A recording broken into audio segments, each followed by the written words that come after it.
want to talk about our unique quality of life that we have in Wichita, Kansas, and much of it we can contribute to the great work that Love Wichita does. And I have some information to share with you that I thought was pretty impressive when we take a look and break down the numbers. As you know, Love Wichita is an annual event that started out as a partnership between the city and Eastminster Presbyterian Church and has since grown into a much larger project involving churches from all across the city, including this year 40 churches participated. Before I get into this too far, I'll back up and say that we have two council members here. Council member Janet Williams, who has been a big part of this Love Wichita. Janet Williams, Janet Miller. And so it continues. It does continue. Janet Miller, who's been a big part of this Love Wichita, and Vice Mayor James Clendenin. Thank you, Janet Williams. And Janet Miller. Also want to recognize the city's Office of Community Engagement and for its efforts. The staff submitted numerous applications, participated during the event. City staff played a critical role doing home visits, verifying home ownership, and outlining a scope of work for the various projects. The city made it possible for 36 tons of waste to be dropped off at Brooks Landfill for free and provided roll of skids throughout the city's neighborhood cleanup. This year alone, more than 900 volunteers assisted with 85 projects.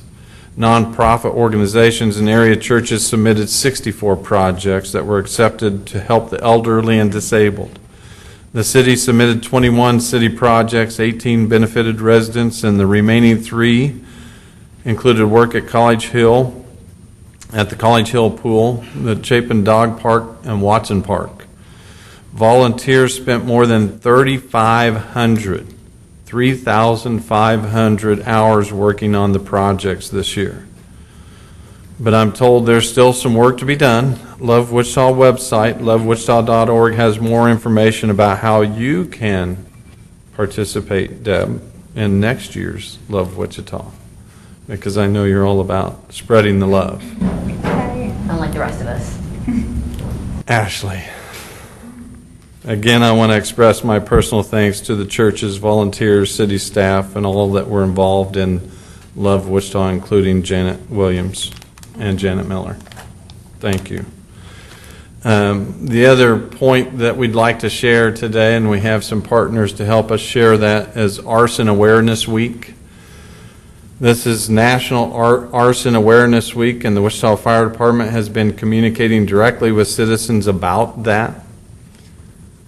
That's why we have some special guests here today. We have Chief Ron Blackwell, who is going to share here in a minute. He's really not our special guest. Our canine handler, Captain Kelly Zane, is also here, and Kelly brought a very special guest. Our special guest today is Buddy. He has been doing most of the work sniffing out arson. And Buddy is with us today, but I think Chief Blackwell is going to have to speak for Buddy. I'm not sure. I'm sure they speak the same language. Let me give you a little bit of background, and I will let them introduce you to Buddy and what he's doing. Here are some of the arson results in Wichita. Arson has caused millions of dollars in loss. There have been more than 130 felony arrests.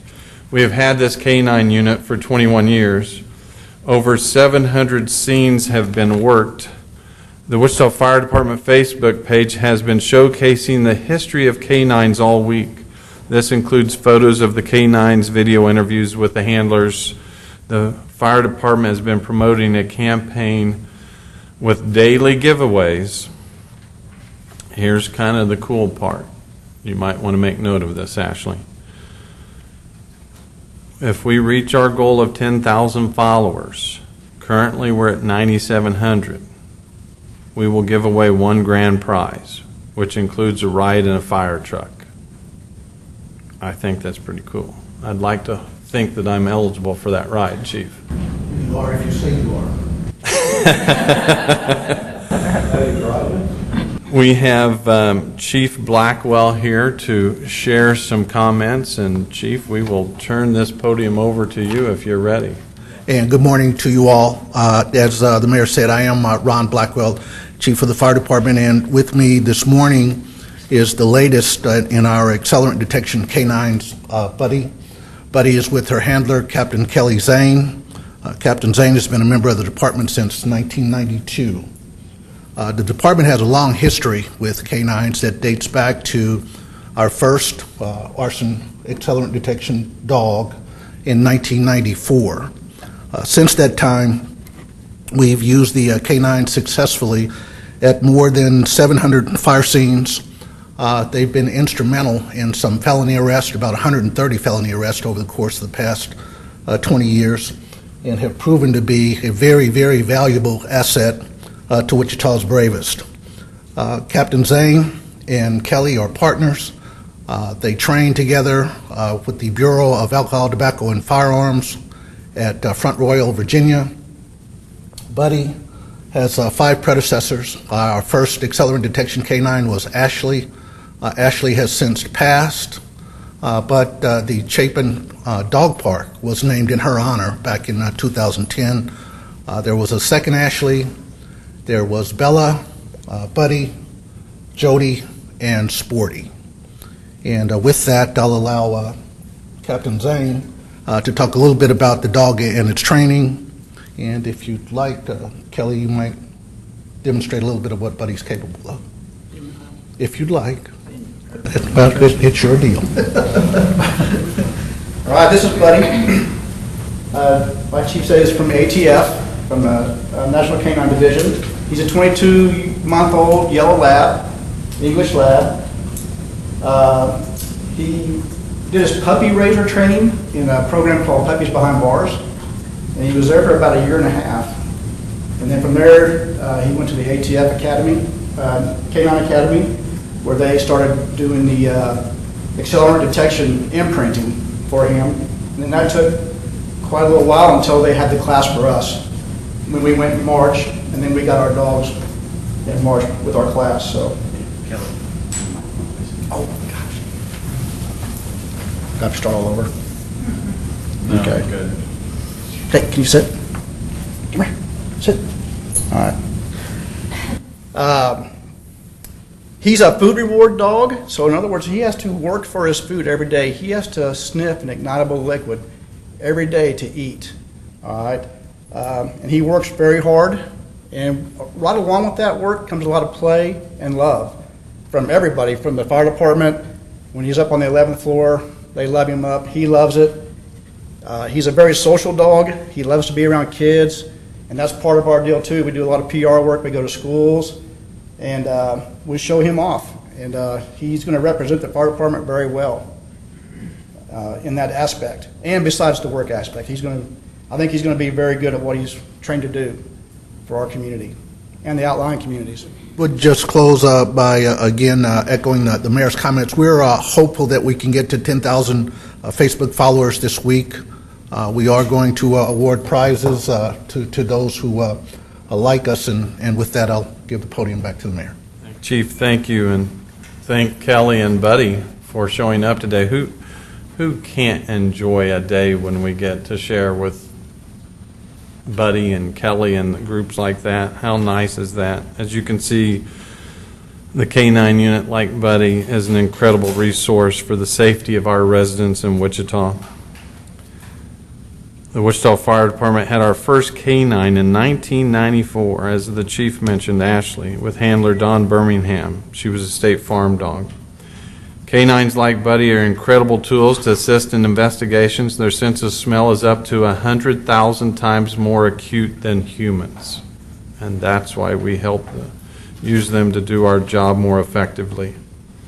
A canine can detect the same teaspoon in millions of gallons of water, 2 Olympic-size pools put together, and they can detect a teaspoon of what the chief was sharing with you that Buddy searches for before Buddy gets to eat. A canine can cover a scene in less than 30 minutes, which would take trained investigators days.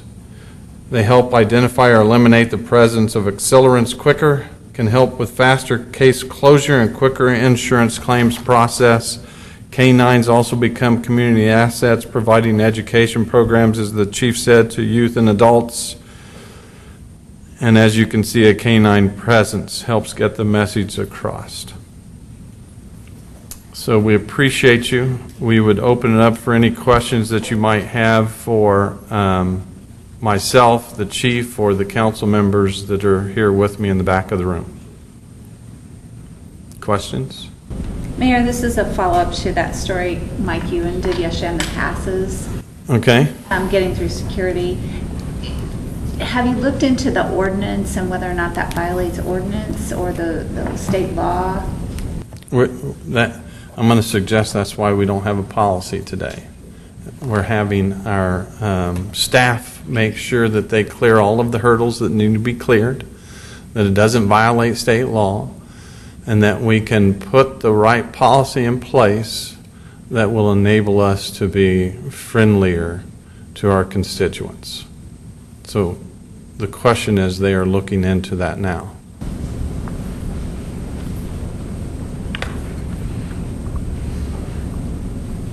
Is the budget with the legislature affecting the city of Wichita at all?